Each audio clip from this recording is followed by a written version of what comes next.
Иако официјално не е започната референдумската кампања, поголемиот дел од политичките актери веќе наговестуваат во кој правец таа би се водела. НАТО и ЕУ ни се единствена алтернатива. Бојкотот е глас за или оставање на одврзани раце на институциите да го имплементираат договорот.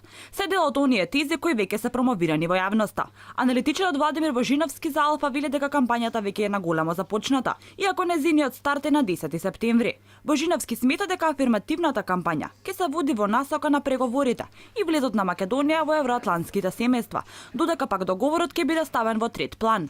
Оние кои што се носители на афирмативната кампања, односно за прифаќање на договорот, генерално во главна тематика на позитивната кампања ќе биде членството во НАТО, започнување на преговори со ЕУ, дека всушност некој начин ќе се занемари самиот договор. Како што видовме, тоа е веќе започнато.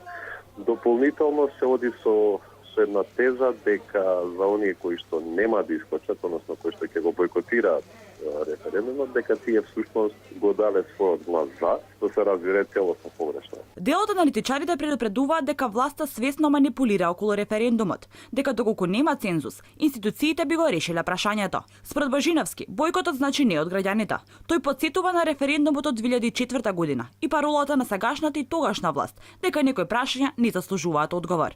Во јавноста се повеќе се шират информации за посети на странски политичари во екот на домашната референдумска кампања, кои наверојатно ќе го поддржат договорот со Грција, за да се отвори патот на земјава кон ЕУ и НАТО. Како дел од имињата кои се вртат во медиумите за можни посети се германската канцеларка Ангела Меркел, канадскиот премиер Џастин Трудо, австрискиот канцелар Себастијан Курц, како и новиот шпански премиер Педро Санчес. Според аналитичарите, ваквиот принцип на своевидно менторство и барање мислење од странскиот фактор е вкоренет уште одамна на домашната политичка сцена, каде многу често како посредници се вклучени странски дипломати. Не верувам дека со тоа може да се постигне некој позитивен ефект кај гласачите.